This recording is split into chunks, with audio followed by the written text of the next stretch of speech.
for you. Do you view this season as a failure? Oh my God. Okay, because I'm not that up.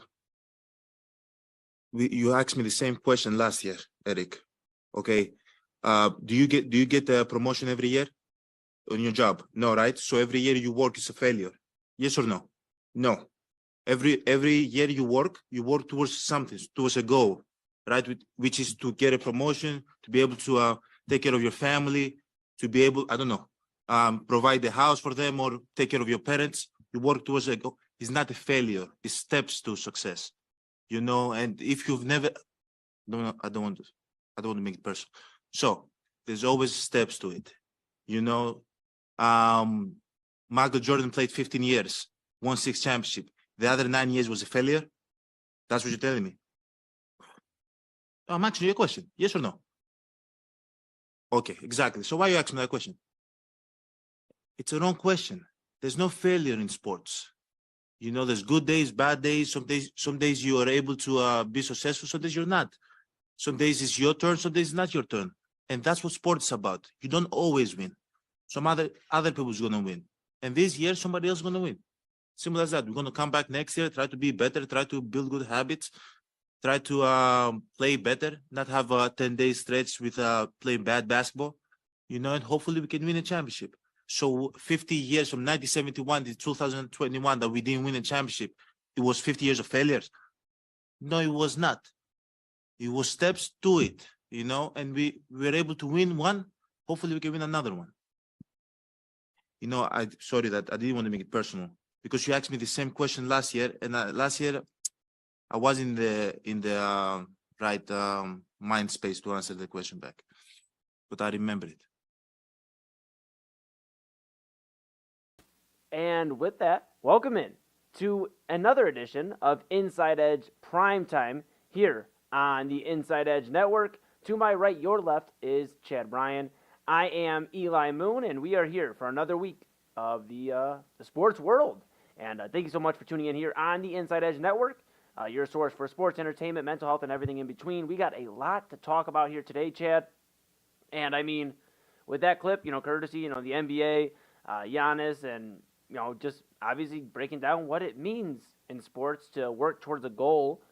You could say that the New England Patriots and the Seattle Seahawks worked towards a goal yesterday and all season, and ultimately one team did achieve the ultimate goal. But if you're a New England Patriots fan, I wonder how you're feeling today based off of the success. This was a team that the over-under, I think, was set around 7 wins to start the year, and they fall short. I mean, they never really were in that game, it felt like, but they fall short. But take some words from Giannis. You're working towards a goal, and they did learn a lot, I feel like, this season, especially offensively and with the quarterback. So we'll get into all that, but before we dive into anything, Chad, it's been a long weekend. I know you've had some shows. I've had some shows.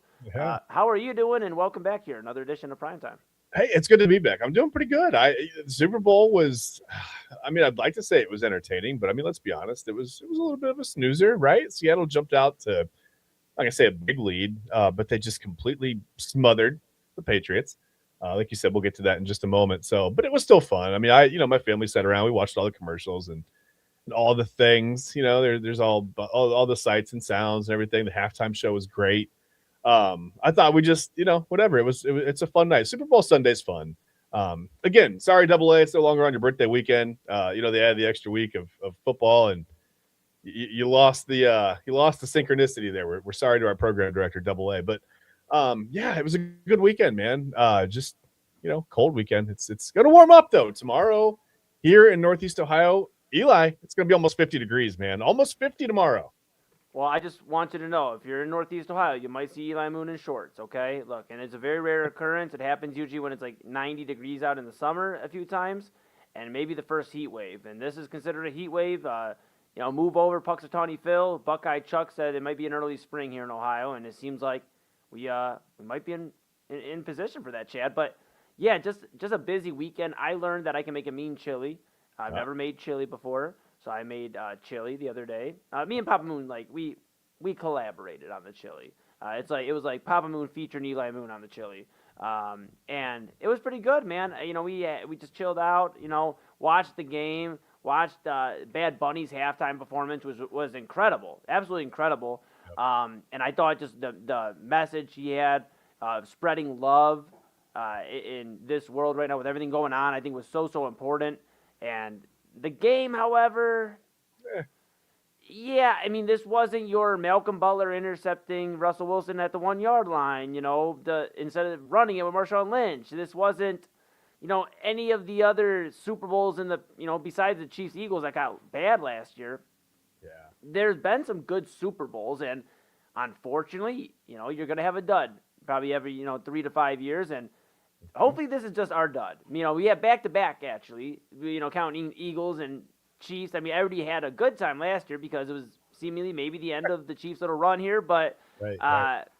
With two teams, this wasn't the New England Patriots of Tom Brady and Bill Belichick. This was Drake Maye and Mike Vrabel. And sure, Mike Vrabel, a former player, a guy that I know a lot of people aren't necessarily the biggest fan of, it seems like, just because he was a Patriot, but Drake Maye is a likable human being. He is so down to earth, and I think this is a different Patriots team. So you didn't have like the arch villain.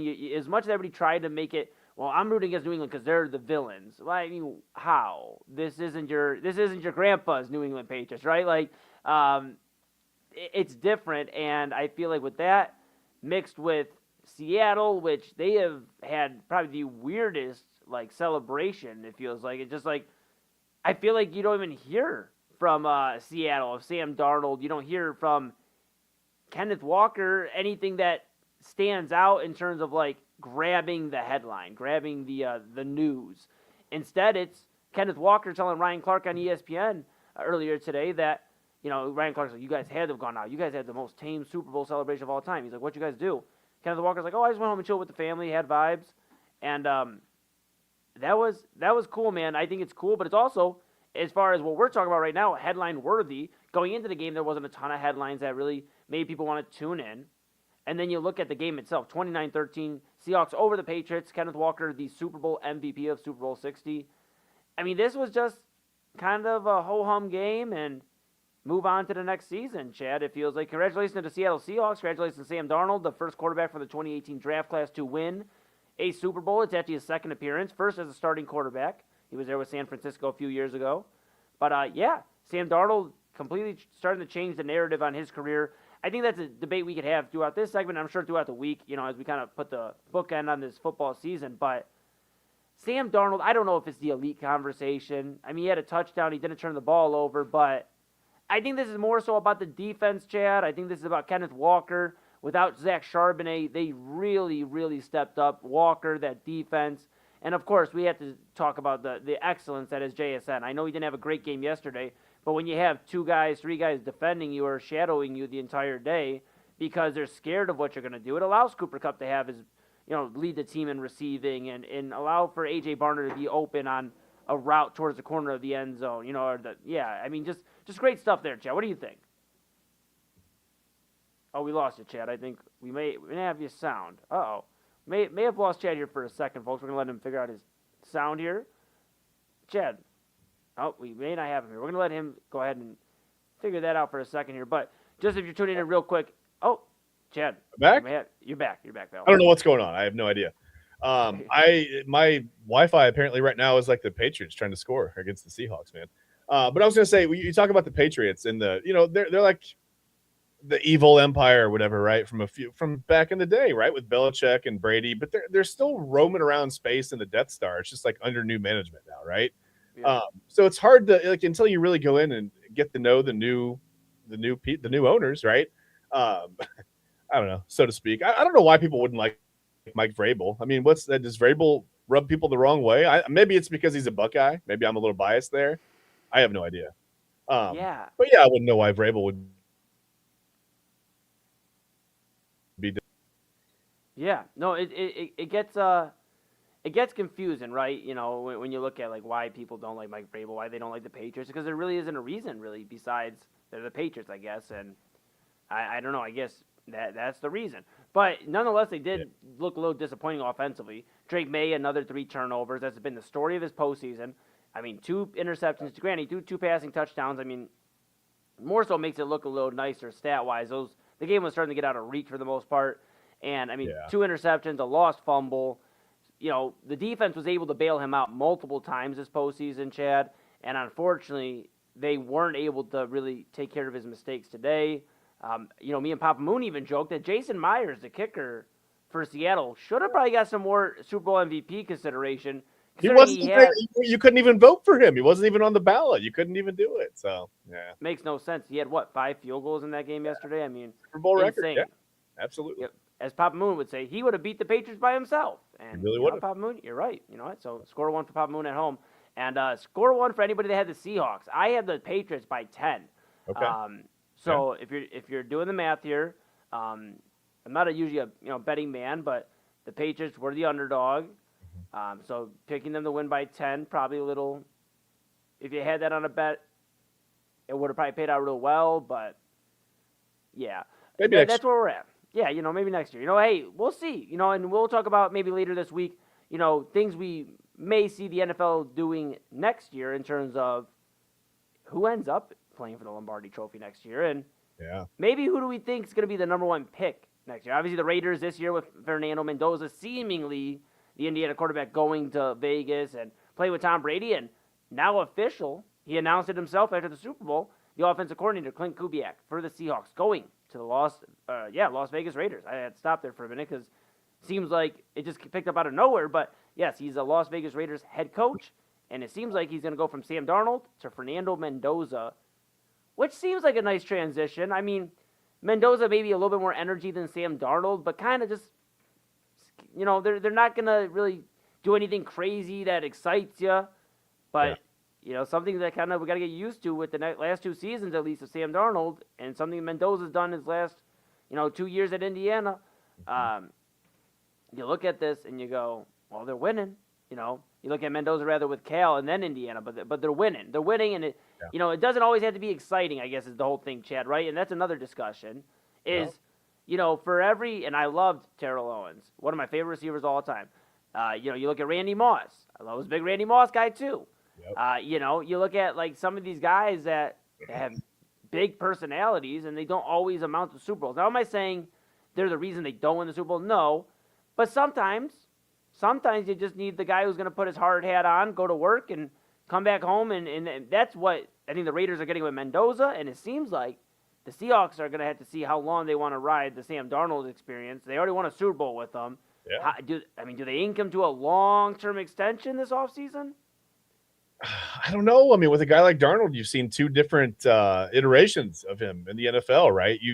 I don't know if it's fair to hold the Jets version of him against him. The supporting cast was just what it was, right? It wasn't necessarily Jackson Smith and Jigba, and it just wasn't, right? I don't want to start calling people out individually, but I don't know. I mean, maybe can you give him like a 3-year prove it kind of a deal? Is 3 years too many? I mean, I don't think he's going to want to be interested in coming back for a 1-year kind of a thing. I mean, you just won a Super Bowl with him, right? He's now won 14 games, 2 seasons in a row. That's pretty impressive. I don't know. I mean, with Darnold, I heard him talking before the Super Bowl. I don't know if you listened to some of the stuff on the radio before the Super Bowl. For some reason, I was listening to the radio, and there was an interview that he had done. He talked about how close the Seahawks were just in the locker room, and how they don't take each other, or they don't take themselves too seriously. They mess with each other, they'll some pranks, whatever. Just they have some laughs with each other, and I think that's more important than sometimes, buttoning up all the holes and making sure. I think sometimes it's just that it's the culture, right? Yes. I don't know if that's a Mike McDonald thing. It seems like McDonald's more of a kind of a disciplinary coach, but the thing that I found interesting about him is a lot of the players had talked about McDonald. He's a stickler, for the details, right? He's going to be on you, you're going to concentrate, right? And we're going to get it right. But he's also willing to admit his mistakes to those guys. And I think that's big. I mean, to show that kind of like you've got to, it's a little bit of give and take, right? You can't go in there and yell at a bunch of grown men who are probably making more money than you for the most part. That message isn't going to be received. You can go in and be serious. You can be disciplinary, and you can be, some coaches are more fun. Some coaches are more, I don't know, think Mike McDaniel versus Mike McDonald, right? It's a good example. Yeah. Some coaches they have fun in front of the media, and I think Mike Macdonald's he's just more down to business. But in being down to business, like I said, if you're willing to kind of like say, hey, look, I tried that thing. You guys are right. It didn't work. We're going to scrap that. He gets input from his players. Like, how do you feel? What do you feel is and then he kind of goes from there. And I think that's important. I just think if you're the Browns, like I don't mean to bring everything back to the Browns, but if you're the Browns and you're looking as ownership or front office or even the coaching staff, whatever, I'm sure Todd Monken, I'm sure he watched the Super Bowl. I'm sure, everybody around the NFL, and just in general, watched the Super Bowl. Mm-hmm. I think you watch what the Seahawks did. As they're the bastion of success right now, right? They're the flagship of like really how to do it. And then you have another example in the AFC, the Patriots, of how to turn things around quickly, right? 2 pretty bad years. Down last year, didn't make the playoffs, and now this year they're in the Super Bowl with a chance to be world champions again. And I think it shows you, if you're the Browns, that A, you can run things this way, B, you can turn things around quickly. It's possible, right? The NFL is designed for parity. We don't know why the Browns can't seem to this every other franchise seems to be able to. The Bears have turned things around, right? The Patriots were down for a couple years. Now they're back. They're in the Super Bowl. The Seahawks were, kind of whatever. Now they've got Sam Darnold. That you've got to find your quarterback, right? That's the biggest thing. So, but I just think, like I said, if you're the Browns, quarterback aside, offensive line, all the wide receiver stuff, I think it just goes to show you, if you put guys in the right position, because Seattle didn't have a lot of guys that you would have thought, looking on paper, you wouldn't say, hey, they have a ton of superstars on that defense. But they got to the quarterback, they got to Drake Maye like they were superstars because of the scheme, because guys are willing to buy in, and it fits the profile of the players that you have on the field. And I think we always talk about Todd Monken, with the offensive scheme, kind of tailoring it to guys. And I think Jim Schwartz did a fine job of tailoring defensive. I mean, you can't argue with the results on the defense, right? When Jim Schwartz was here, you just hope that whoever the new defensive coordinator is, and we can talk about that eventually, that they have some of that flexibility that Monken has offensively, to where, maybe they see. And again, I don't know how you improve much on the defense. They've been very, very good. I know some people say, well, it's, they break in the biggest moments. I mean, you spend 40, 45 minutes on the field because your offense can't keep the football. Things are going to happen. You get tired, right? Like it's hard to play NFL football. It's hard to run around with these receivers for 40 minutes out there. I mean, these guys are exhausted, right? Yeah. It's really about getting the offense up to just being average at this point. If you have an average offense with that defense, I think you've got a playoff team. And once you get in, you've got a chance to do some things, right? Yes. So I think it just shows you the blueprint. It shows you that, like, the Seahawks, how they do things defensively, how they do things just in general, right? And then the Patriots, how they turned it around. I mean, it's got to make you feel a little bit excited.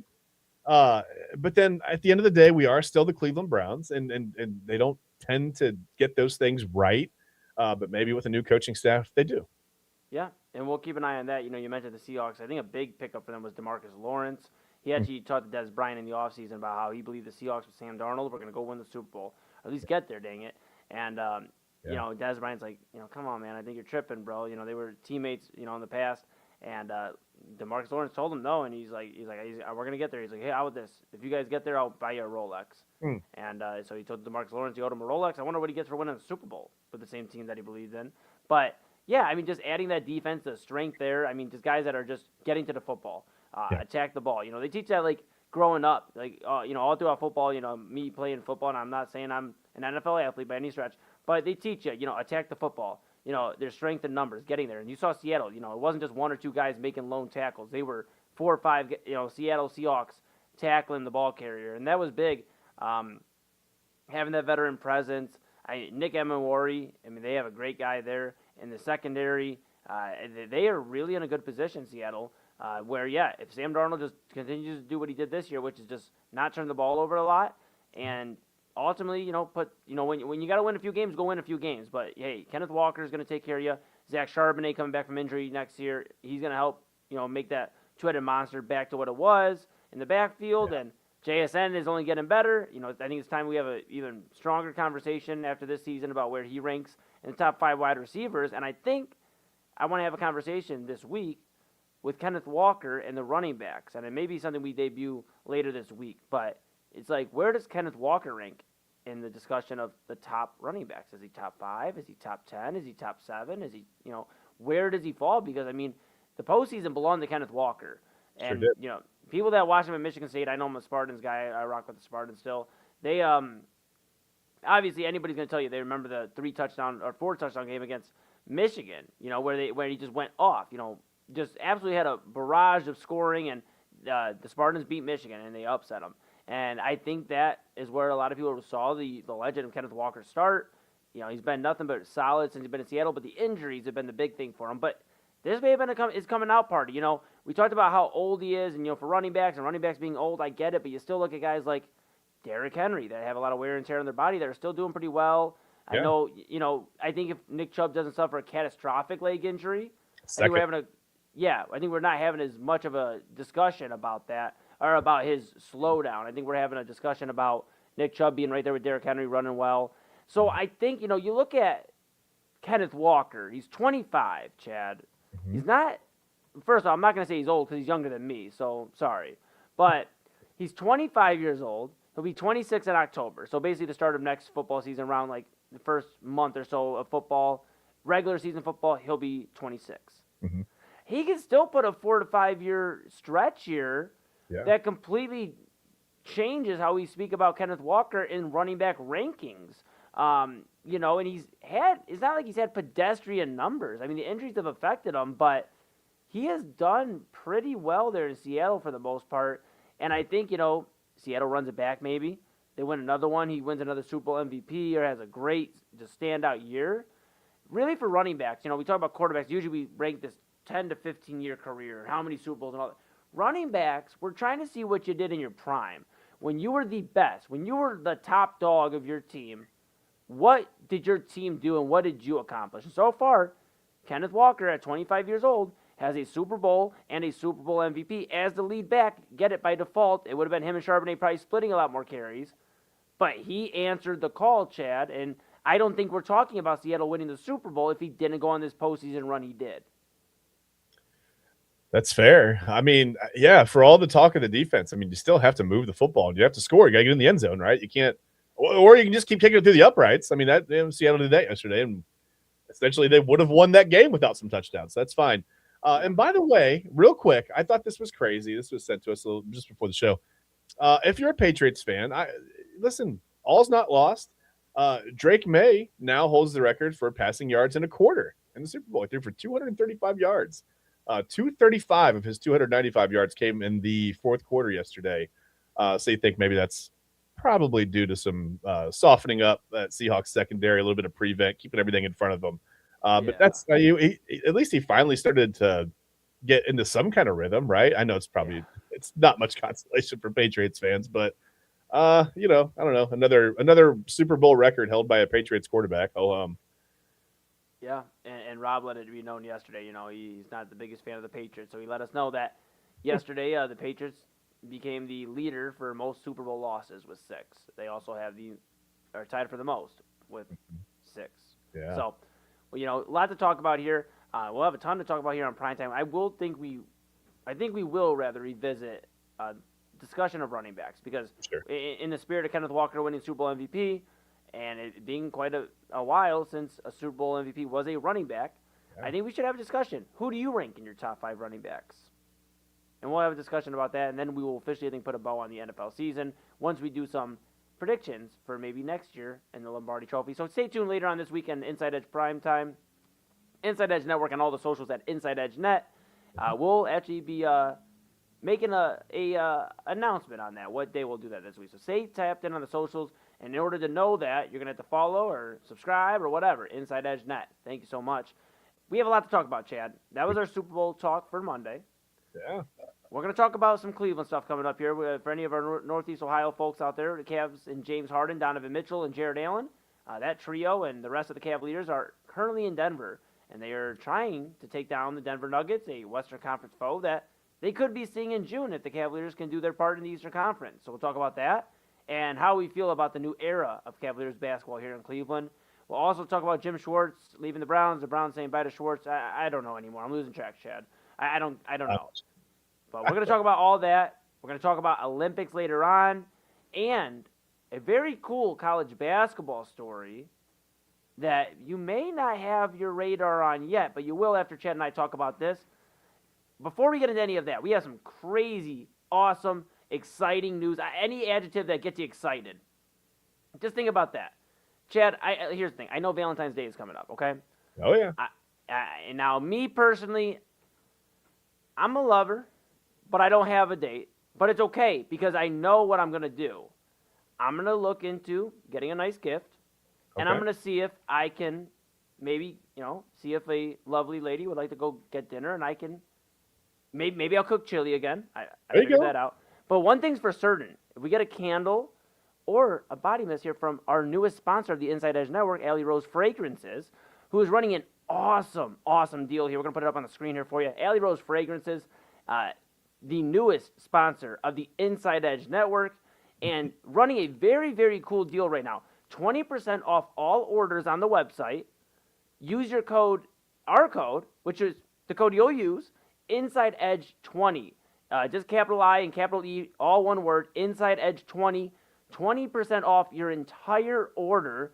That's absolutely amazing. Just take a look here at some of the options. You got Lavender Lullaby. Chad, look at that. I mean, my goodness. That looks good. That looks like it would smell amazing, to be honest with you. Yes. And then you got Christmas Tree. I mean, Papa Moon is a Christmas all year round guy, so we might have to get this in the Moon household.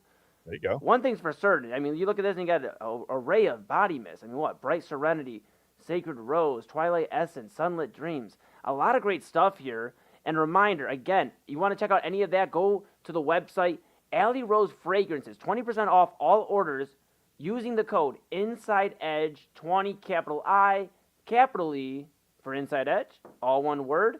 You can go ahead and check them out on Instagram as well at alleyrose.fragrances. Stay tapped in with everything they got going on. And, of course, the website, once again, alleyrosefragrances.com. So if you need a Valentine's Day gift, Chad, we both know what we need to do. Look, I know you got probably more Valentine's Day plans than me, but I at least know how to get my foot in the door, and it's with a nice candle from our friend over at Alley Rose Fragrances. There you go. And listen, these are, by the way, these candles, they're all natural material. They're vegan, they're cruelty free. So it's, and most importantly, you're helping a small business.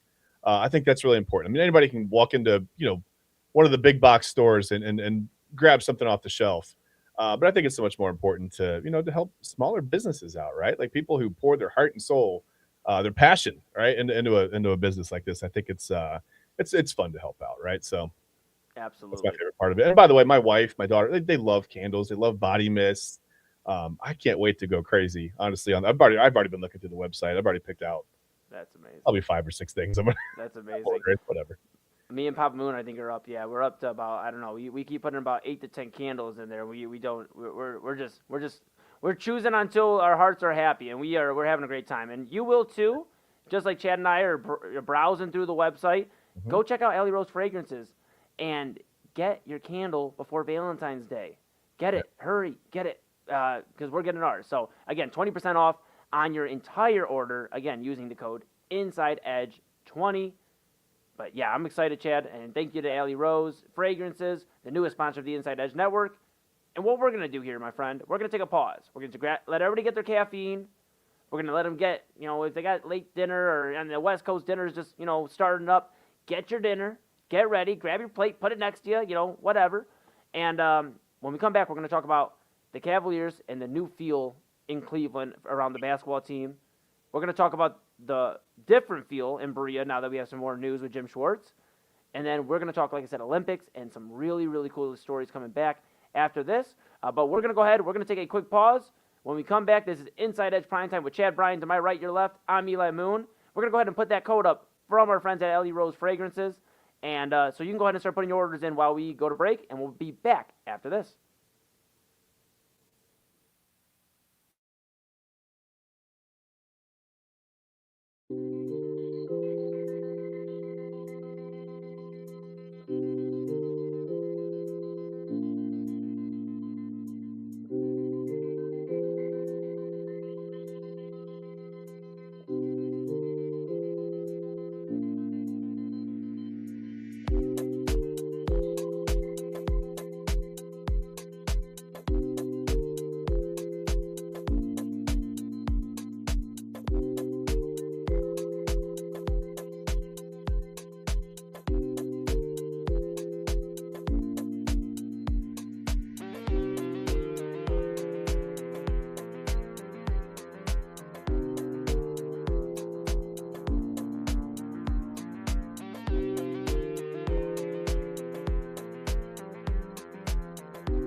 Cowboys, Packers, we all know the truth. Oh, them Cowboys fans don't love you no more.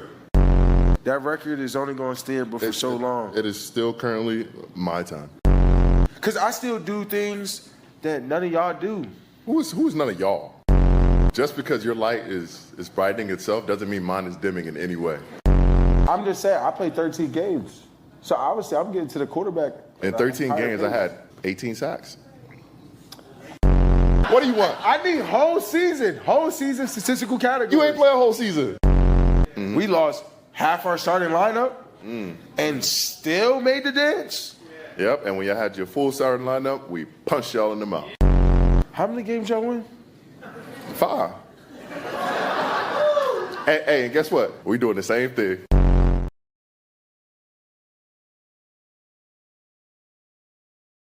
And welcome back to Inside Edge Primetime here on the Inside Edge Network. That is Chad Bryan to my right, your left. I am Eli Moon. Chad, I knew I was missing something during that first break, that first segment rather, and it was my hat, my Eli Moon hat. How could I ever forget? You know. So got the hat on. Yeah, I feel all right. We got the hat. We have the cart ready to go. I hope everybody during the break was able to go ahead and get their orders in. If not, we will go ahead and put it back up when we take our next pause. AlleyRoseFragrances.com, 20% off your order. Inside Edge 20 is the code.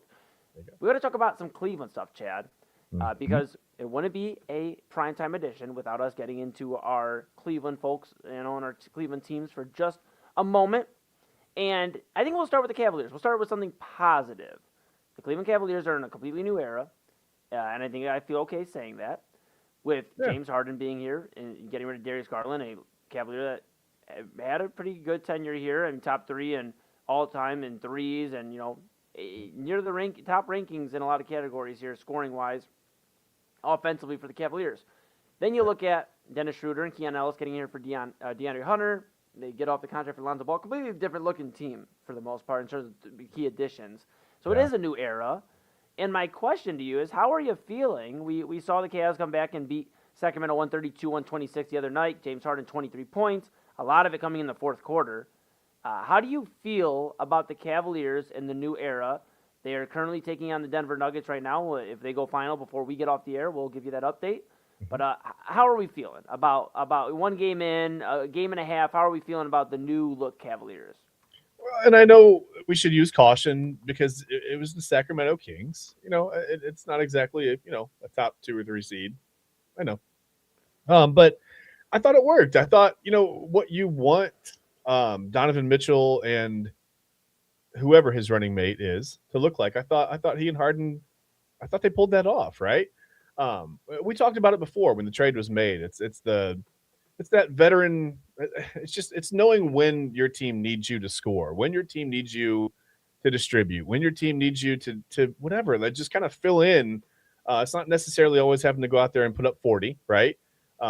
That's not how you make. I guess that's not how James Harden's going to make his mark. It's just filling in those moments where Donovan Mitchell needs a break, even if he's on the floor. He may just need a little bit of a physical break from literally carrying the load. I mean, we've been asking him to do. Well, I haven't asked him to do anything. He probably wouldn't listen to me, and I don't blame him if he didn't. That's okay. But the Cavs have been asking him to do so much, especially this season, and just through the struggles that were the first couple months of the season. Really, we kept hoping it was okay. Well, next week, this will happen. Eventually they'll get Max Strus back. This will, DG comes back, whatever. And then the toe was just whatever. They never really got it going. And again, it's the Kings, and I'm not necessarily sure they're ready to take on a team like Denver in the finals or OKC, or maybe to get to the Eastern Conference Finals. I don't think is out of the question for this team anymore. You look at them and they're kind of starting to peak. I won't say peak at the right time because it is still early February, but at least there is a peak. I mean, there's and maybe this isn't the peak. Maybe this is just the next step. Maybe they'll plateau a little bit and then take another step up for the playoffs. That's what you hope. But yeah, new look roster, new feel, bigger back. I almost said backfield. Still thinking about the Super Bowl. Still thinking about Kenneth Walker. But yeah, bigger backcourt now. A little more sizable. You get some favorable matchups there. Again, it's the Kings, but game 1 went just about as well as you could have expected it to. I thought James Harden was pretty efficient. Donovan Mitchell did Donovan Mitchell things, and it looked pretty cohesive for him just kind of coming in and, hey, here's a jersey. All right, thanks. I'm on the team now. Whatever. You know what I mean? Like, I thought it looked pretty whatever. We're happy, right? I was happy with it. How do you feel about it? Yeah, I mean, I feel pretty good because for the first time, like you said, we didn't have to worry about Donovan Mitchell saving the Cavaliers in the fourth quarter. James Harden introduced himself very nicely to the Cavaliers, and so did Travis Scott. I don't know if you saw that after the game, but he also said hello. We traded for him as well. I was like, he's on the team, I guess. He doesn't have a uniform yet, but he's here. Look, ask the WWE, Chad. I'm going to not get too much into it. I'll leave that to our Side Hustle Wrestling podcast here on the Inside Edge Network with Double A Anthony Alford and Kyle Cornell. But I'll leave it to those guys because Travis Scott was supposed to be part of the John Cena retirement tour, did about two big moments of it. The heel turn at Elimination Goodness, these guys are going to be so frustrated with me. But when he turned heel and then at WrestleMania. But and then he just didn't show up after that. Decided he just didn't want to do it. So I'd be careful with counting on him for any minutes. That's all I'm saying. But yes, very excited that he was excited, that we're excited that James Harden's a Cavalier. I was excited that he was excited that we're excited.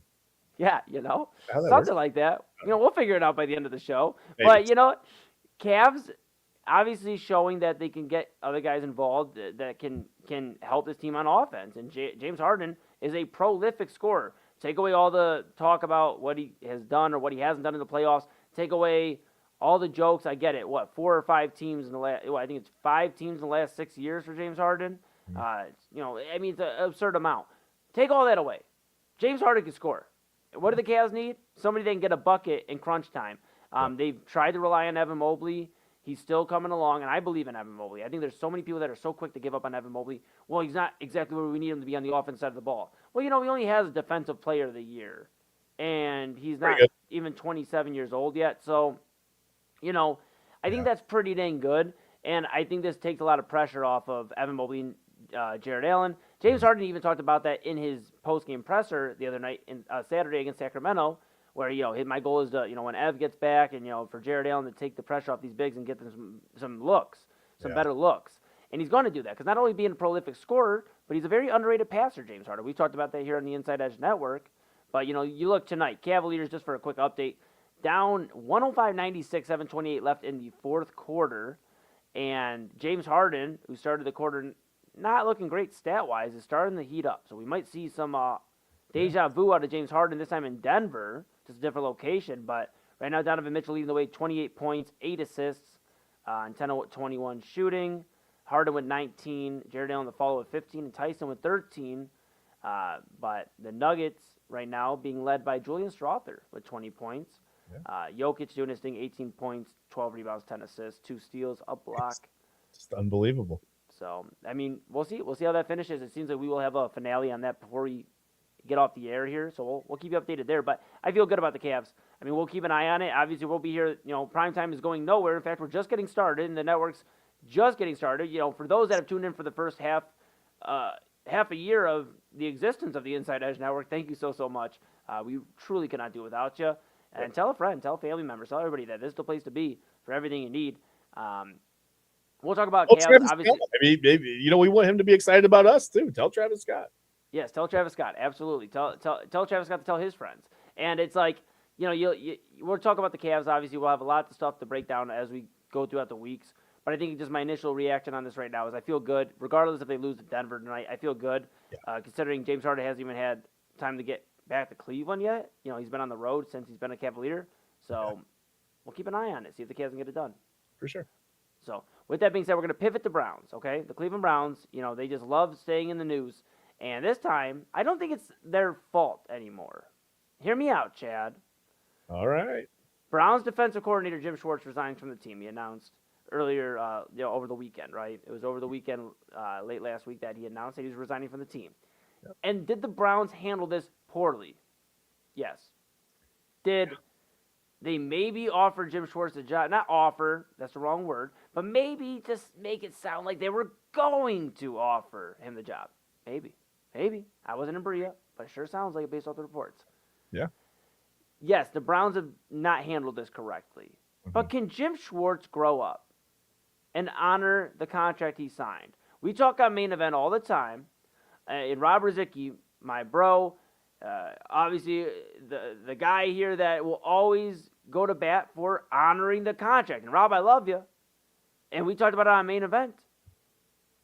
Where is Jim Schwartz when it comes to honoring contracts? And now, in fairness, Rob did say, yeah, you have a point, but would you really want Jim Schwartz honoring the contract based off the vibe here? Chad, there's a lot to unpack. I guess my initial thoughts are grow up eventually. Respectfully, Jim Schwartz, it's what are your options? And I guess we found out it was either you're the defensive coordinator of the Cleveland Browns this year because you're under contract, or you're resigning from the team and you're going to go chill somewhere. But if you're another NFL team, how are you supposed to be well, this is the guy that's going to lead our franchise, or the defensive coordinator just lead the defense when something doesn't go his way and he throws a fit? I mean, I can understand immediate upset. Hey, you were in the top 3 consideration. I can understand being upset for a few days. I can understand being upset for a week. Jim Schwartz, we are going on now closer to a month. Yeah. And you are still the topic of discussion. We are just a few months away from the NFL draft, where the Cleveland Browns have 2 first-round draft picks to help change alter the course of this franchise. We'll see. They also are in a position where they have to get a defensive coordinator now. And it just seems like this is the offseason that Jim Schwartz, the haunting of Jim Schwartz maybe is the offseason theme, because it just seems like he did the Browns a disservice. Because what's the worst that happens? You come back in coach in Cleveland. You swallow your pride. We've all been there before. It's not the most fun thing in the world, but you swallow your pride and you coach another great defensive unit. Yeah. And then you're one of the top candidates next year. So. Yeah.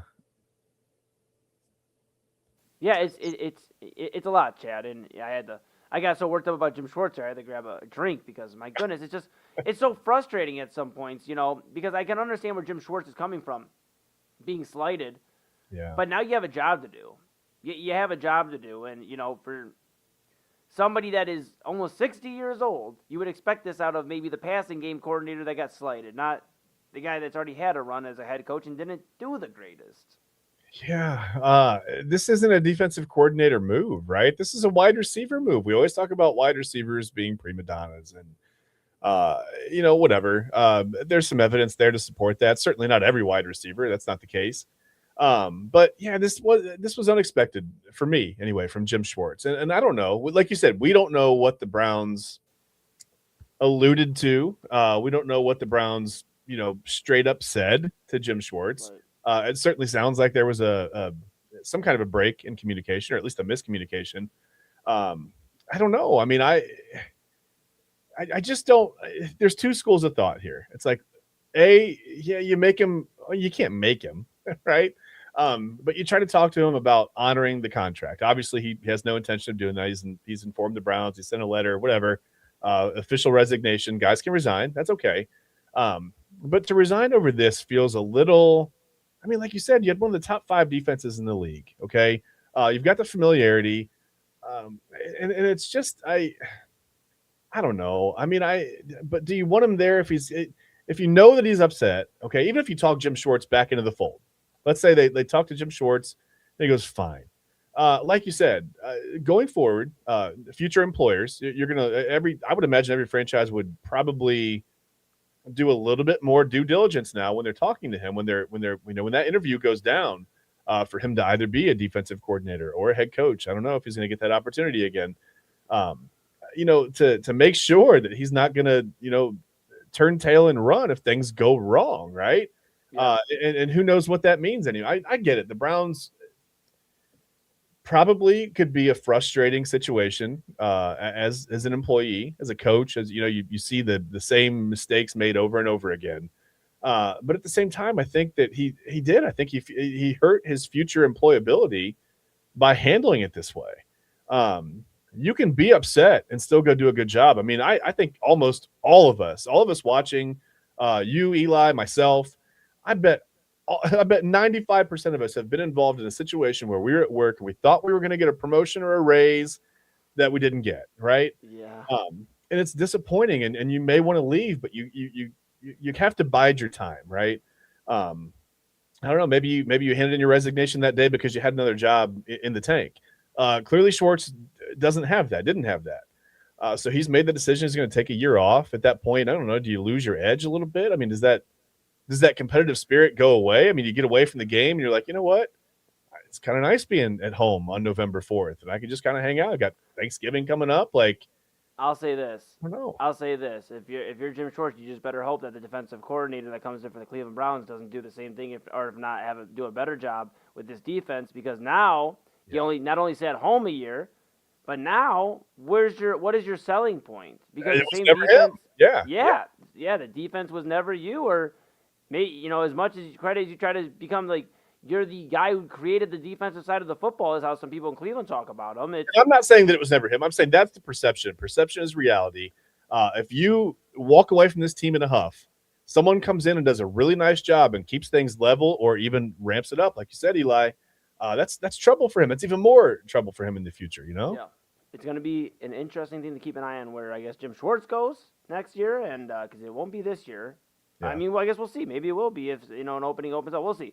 Keep an eye on that. Keep an eye on the Browns. Draft 2 months away. Got a lot to cover there. We'll have updates on that. Obviously we'll be doing, I imagine, something very fun with the Inside Edge Network, getting the whole crew together. I think that'll be fun. Yeah. And then a reminder here as well, while we're doing our Cleveland-centric topics here, and Inside Edge Primetime, that the Inside Edge Guardians preview show is on February 18th at 10 p.m. Eastern Time. You'll see Chad and I and Rob Rizicki and Autumn from Jersey Chasers covering the Cleveland Guardians and their 2026 season. And they embark, again, trying to win the World Series, first one since 1948. So we'll see if they can get it done. But we'll cover it all, and we'll be here with you from the beginning all the way to the end. And then, guess what? The next year after that and after that. But Be right back. we're going to talk about all that. We are going to take a quick pause here. We're going to go get our refreshments. If you ate dinner, go ahead and clean your plate off when we go to break, and, make sure everything's ready to go so you just have a smooth operation when you go to sleep after the show. And on the West Coast, I mean, I don't know, man. It sounds like you're ready to party. I mean, the Super Bowl just ended yesterday if you're out in California. I mean, there's good vibes out there if you're a Seahawks fan. So just keep rocking out. Whatever you're doing, just stay tuned in here. That is Chad Bryan to my right. Your left. All right, your left. I'm Eli Moon. This is the Inside Edge Network. This is Inside Edge Primetime. And what we're going to do is we're going to go ahead and we'll take a pause. We're going to go ahead and put up the graphic again for AlleyRoseFragrances.com, the newest sponsor of Inside Edge Network. 20% off your entire purchase. Great candles there. We'll go ahead and display them during the break. Body mist. So if you need a Valentine's Day gift, go ahead and get on the website now. 20% off your entire order just by using the code InsideEdge20. That's so it.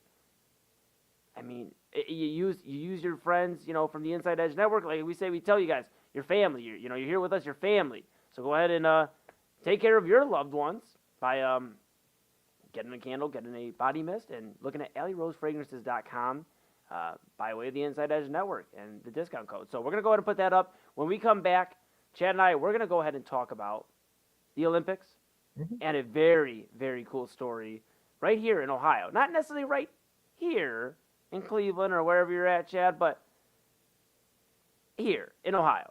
We're going to take a pause. Inside Edge Network, right back after this. Chad and I will close out this Monday edition of Inside Edge Primetime.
in defensive efficiency, yet they lead the NBA in fouls per game. Clearly, fouling is not a problem for a good defensive team. And Duran is fouled, and oh my goodness! And Moose is upset. Moose is really upset.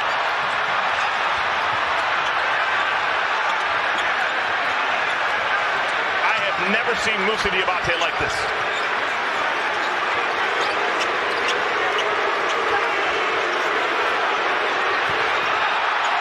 Oh my goodness, now Miles and Duran and Beef Stew! This is out of control. Oh, wow.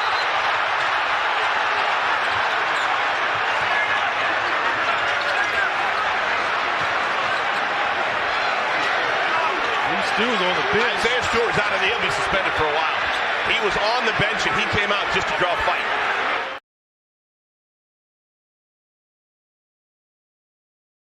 And welcome back to Inside Edge Primetime here on the Inside Edge Network. Chad Bryan to my right, your left. I am Eli Moon.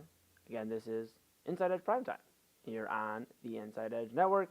Thank you so much for everybody tuning in throughout last week, the weeks before, and really the last 6 months. Really appreciate your support thus far. We are now heading into our second half of a full year and just getting started. So we really appreciate the support. Couldn't do without all of you out there tuning in. Thank you, thank you, thank you. With that being said, Chad, we have one final segment here on this Monday edition, and I think we'd be doing a disservice to our audience if we didn't discuss the Olympics. Yeah. Well, wait, what did we just look at there? What was that video we just saw? What happened there? What was that? Oh, my goodness. You know what? Sometimes I'm a man of peace, so I try to move towards. I get it. Away from the violence. But yes, courtesy of Bleacher Report, that fight. Pistons and Hornets. Who said the NBA regular season doesn't matter? I guess. Listen, something happened there. Yeah, I mean, 4 ejections, what we're seeing.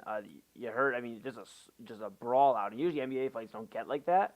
So the fact that it got like that, we'll keep an eye on that. Obviously, on primetime here throughout the week, and see what the results of those ejections are. And there will be some suspensions, I think. Like I said, sure will. Yeah. How could I forget that, Chad? Oh my goodness. I mean, I was sitting there watching the fight, like, oh my goodness, this is crazy. And then we came back, and I'm like, all right, so here's the Olympics. Like we just didn't watch a groundbreaking. Speaking of Lindsey Vonn, like, what did I just say? Yes, but we'll keep an eye on that NBA story. Obviously, in the NBA fight happening. I mean, but not much to break down besides it was a fight. People were throwing hands. But my question to you about the Olympics, I'm not asking for your full breakdown of, curling yet. We're not there. But not yet, right? But we will need it by the end of the Olympics. We'll Absolutely. need your full understanding of curling. Okay, perfect. I'm getting the hamstrings ready, man. I love it. Well, let me ask you this. Just like I guess like my question to you is, like what are the vibes of the Olympics right now, or what are your vibes on the Olympics vibe? Like, what do you feel about the Olympics so far? Because it feels like the Olympics, I said this yesterday at Main Event. My mom, shout out Mama Moon, she texted me yesterday. She goes, what you doing? Me and my mom talk throughout the day. I check in, and I advise anybody that still has their mom and dad in their lives to text mom and dad every day. I live with Papa Moon right now, so I'm blessed that we get to do this on the Inside Edge Network, and I get to talk to them every day. My mom lives about 30 minutes away. So we text or call and whatnot, and she texted me yesterday, hey, what are you up to? I'm making some bomb-ass chili. Excuse me. Yeah. That was some good chili, man. And told my mom I was making some good chili. And she said, okay, awesome. I said, what are you up to? She goes, watching ice skating.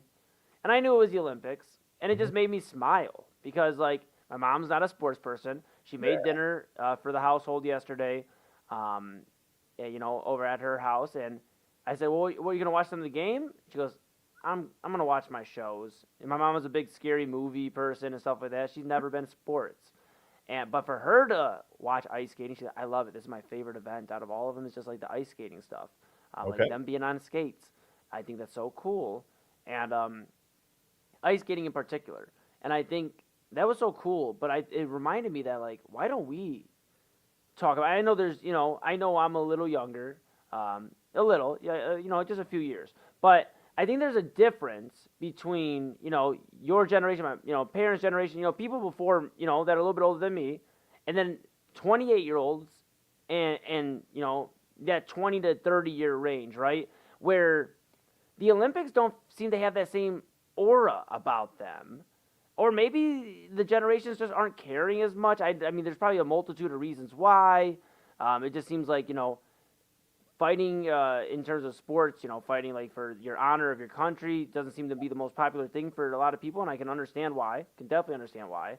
But it just seems like the Olympics don't have that same aura anymore, Chad. I mean, what are your vibes on the Olympics?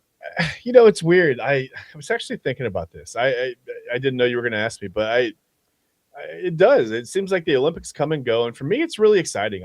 Listen. I'm 46 years old. I can remember, as a kid watching, the Summer Olympics, and you kind of you get to know people's stories. And I think the difference is, I'm looking back to like maybe 1992, right? You had the Dream Team in basketball, Summer Olympics. The women's gymnastics team was heavily favored going in or whatever for maybe one of the first times. That maybe, I'm not sure. Again, I was younger back then. But we didn't have the internet, right? The internet was being born. It was just coming out. It wasn't what it is now. There certainly wasn't social media, right? So I think sometimes, and the internet can sometimes be a bad. It's like the world has been shrunken so much that the Olympics aren't exclusive anymore. We have access to all of these, participants, all the athletes, all the whatever you want to say, the players, whatever. If it's a team sport, we have access to them year round, right? We can follow them. We learn about them, right? We follow them on Instagram. We follow them on Twitter. We follow them on whatever. We see their posts. We see what they're up to, and it just doesn't feel as exclusive, right? The internet, like I said, it's kind of shrunk in the world, so it's not like, okay, well, this is our only chance to get a look at, China's gymnastics team. We've heard so much about it, or a figure skater from wherever, or Finland's hockey team, or whatever it is for that year. We just go to YouTube, right? We want to see somebody skate or somebody flip around or whatever. Somebody play some hockey. We can go to YouTube and we can watch that. It's there. It's at our fingertips all the time. So I feel like it just doesn't feel as exclusive. It's almost like when baseball didn't have interleague play, right? And you were fascinated to see, like, well, how will the National League teams match up with the American League? Like, this is crazy, right? Like, whoever gets through to the World Series, they're going to play each other for the first time all year, and we're not going to know anything. Like, they have no prior history, right? Right. It sort of feels like that's the interleague play kind of shrunk baseball. Well, and the internet and social media kind of shrunk the world for us. So maybe the Olympics don't feel as exclusive to some people. That's an interesting take, because for me, it felt like we just don't have enough information on who we should be rooting for. Okay. I feel like, and we talked about it on Main Event yesterday about, okay, with, NBC's done a good job of highlighting these stories, for the last month or so. But where are these stories for the last 3 to 4 years? Like, why aren't we, you have so much time. You don't have to hit us with it all at once, but why aren't we hearing about, Lindsey Vonn and her wanting to go do her last Olympics until, it starts catching buzz, 4 or 5 months ago, really, after that? Well, maybe to answer your question, I think it's because things change so quickly. We don't know that 3 years ago, maybe Lindsey Vonn, something happened, she doesn't qualify for the Olympics. So now, the time, the resources were spent, I guess, keeping us up to date on her Olympic dream, and then it gets dashed, 2 years before Italy, and we go, well, that's okay. Yeah, but in the day of, I don't know, in the day of Netflix, though, and now the Inside Edge Network, you don't tell me we could get a Lindsey Vonn documentary on here about her last rush towards the Olympics.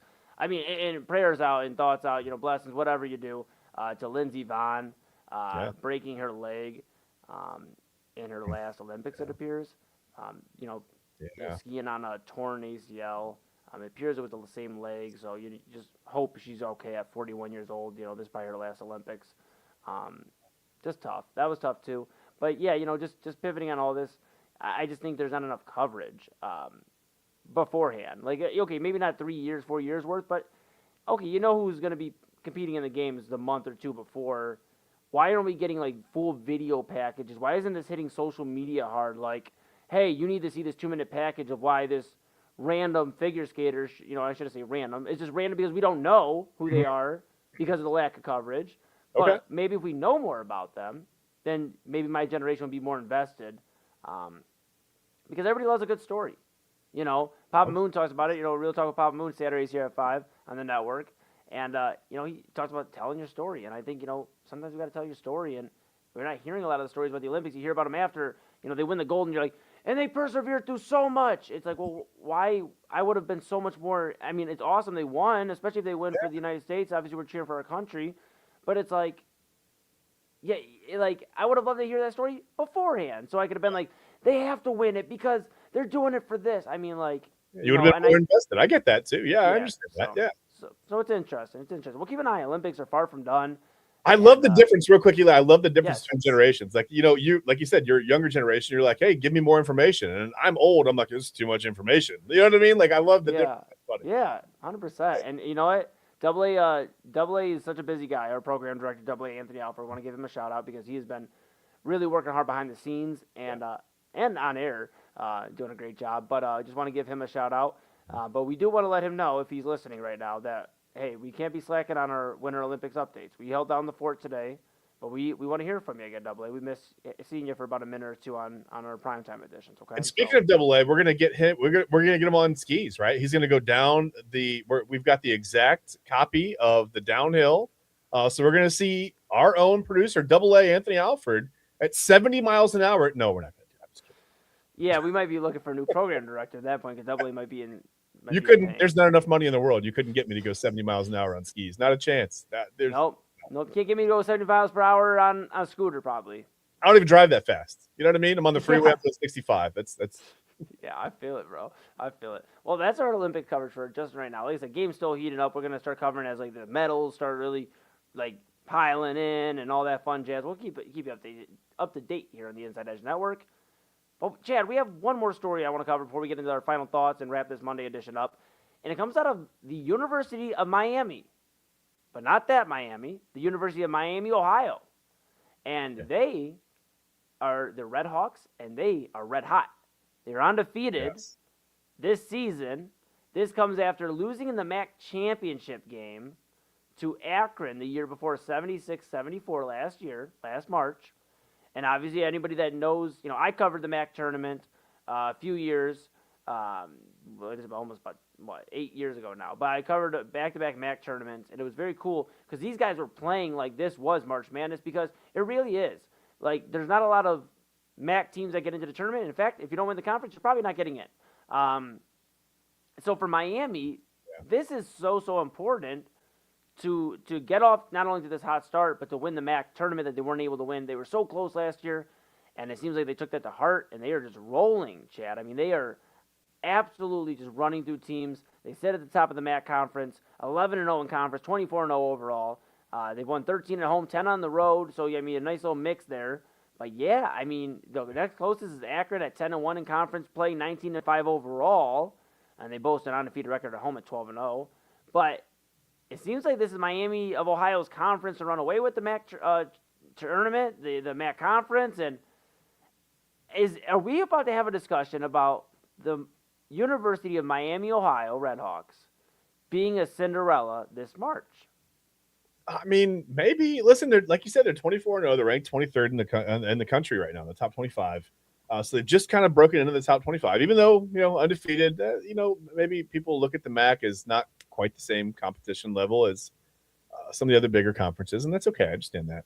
But what I like about them is I'm looking at their stats right now, they're so balanced in scoring. They don't have one guy that stands out where it's like, okay, if you stop, so-and-so at 28 points a game, what do they have left? Their leading scorers, they've got 6 guys averaging double digits, and they've got another guy averaging 9.7, 14.8 points per game, 14.2 points per game, 13.9, 11.8. They just it's just like they just find the open guy, right? Like I said, there's not one guy that's shouldering the bulk of the load. They just seem to play really well together as a team. It seems like a team like that is tough to stop. I'm trying to look at class affiliation to see if they're a little bit older. I mean, listen, I'm going to be honest with you. I didn't know anything about Miami of Ohio men's basketball before this season. I'd say they're 10-0. Okay, they're 13-0, they're 14. Now they're 24-0. And I'm starting to learn, and they're really not even that old. I mean, some of their main contributors are sophomores. This is a good basketball team, man. Yeah. They can make some noise in the tournament. Why not? And you look at it, it sucks that Akron's they're still having a good year. I mean, they're still putting together a winning season right now. Mm-hmm. But it sucks to think that Akron has been so good the last few years, and has won the MAC tournament, quite a few times over the last 5 years. But you would think if Akron was having the year Akron was having for the most part, just a few less losses. They're 19-5, so a few less losses. And with this Miami team, this may have been the first year we talk about 2 MAC teams getting into the tournament. Yeah. But maybe not with 19-5. That's a little tough to sell. In the MAC, if it was 19-5 in the Big Ten or the SEC, we're having a different discussion because it's a different conference, it's a bigger. They're not even on the bubble; they're just in. Yeah, at that point, yeah. So, but man, just a good time to be a Miami of Ohio Redhawk right now. Shout out to all the Redhawks out there. But Really? we're gonna keep an eye on this, Chad. Yes. We're gonna keep an eye on the Redhawks. We're gonna see. Obviously, next month the tourneys happen, the MAC tournament. You know what? I know you're a few extra minutes away from downtown Cleveland than I am, but maybe we go see these Redhawks when they get to Cleveland in the MAC tournament. If they play here locally, I'm down. I'd love to see it. Yes. MAC tournament typically downtown at Rocket Arena should be there again, I believe, this year. So, we're going to go see some Redhawks basketball and keep an eye on that. Keep an eye on all the Cinderella stories. Chad and I probably at one point during March Madness, we'll probably do like a marathon day, just maybe one of the first days of the tourney, and just have fun tuned in here with all you. We'll see if we can get the Inside Edge crew and everybody to team up throughout the day. But we'll keep an eye on Miami of Ohio and the Redhawks. So, with that being said, Chad, we have made it dang near to the end of this Monday edition of Primetime. Hey. We are starting the week off strong. I would like to ask you now at this time if you have any final thoughts here on this Monday edition. Final thoughts. Listen, the Super Bowl is over, right? Football, for the most part, is done. I mean, you've got, XFL, USFL type leagues going on in the spring, and I think they're fun to watch, but they're not, let's be honest, it's not, it may scratch an itch here and there, but it's not it's not, we don't think of like college football, NFL. That's the pinnacle, right? That's what we think of as the pinnacle.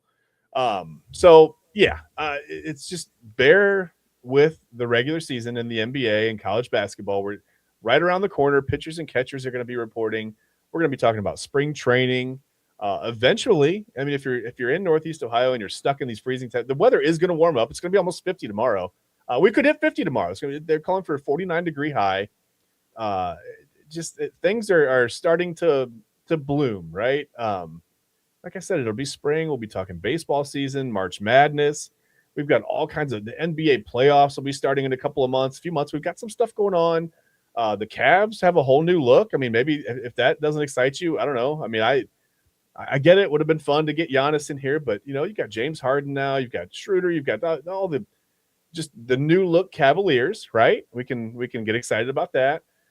Just try to hang in there. This is a tough time for me, sports wise, because I've told you before, I love college football, I love NFL football, and I love Major League Baseball.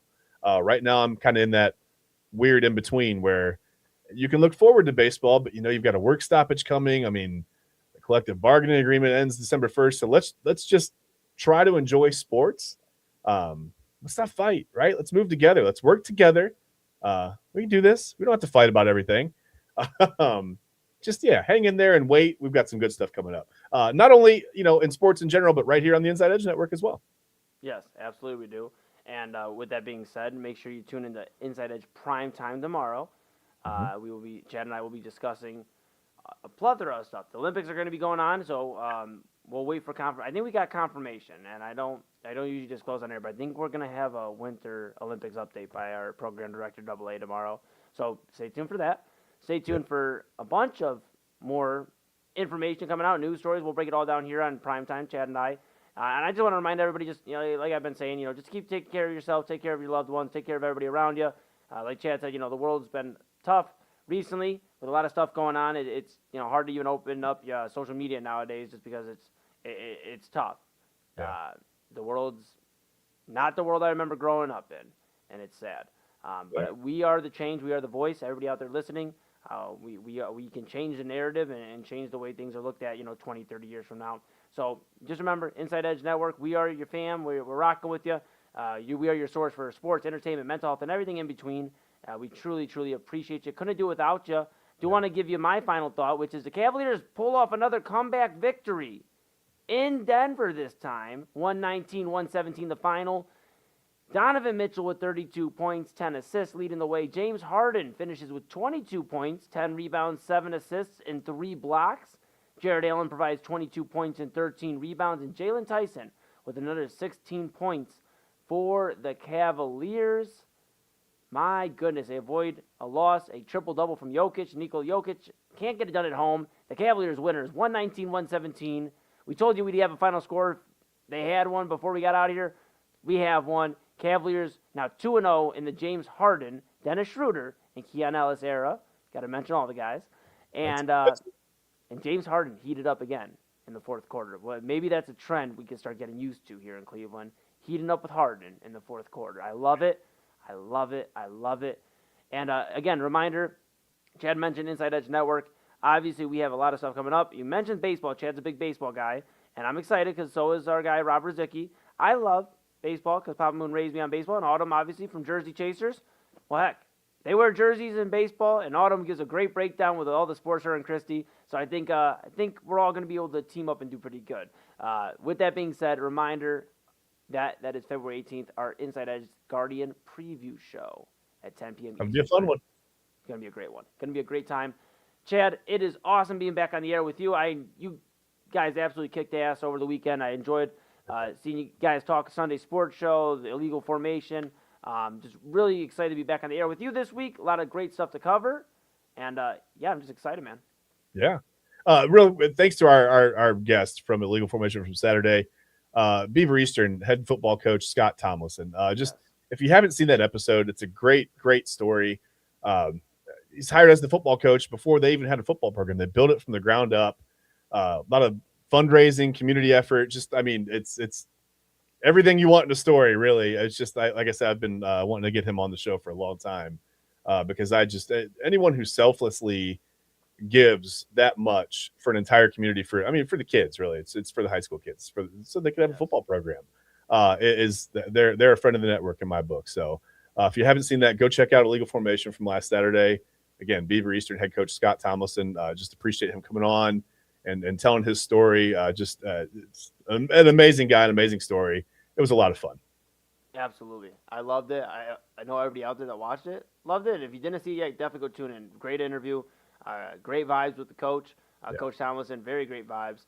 And if you're listening out there and you're a coach here in Ohio or anywhere, and you want to share your story, coach, athlete, whatever, you want to share your story, Chad and I, we have some open slots here on Primetime that we can definitely have a guest or two join us for a segment, or heck, even the whole show. So reach out. You see our handles at Real Chad Bryan and at the Man They Call Moon. That is where you can go ahead and reach us. And the Man They Call Moon is on Instagram. That's where I handle my business. Look, we're working on it. But again, thank you so much to all you out there. We cannot do it without you. This is the Inside Edge Network. This is Inside Edge Primetime. We're back again tomorrow, 10 p.m. Eastern Time. So set your alarms.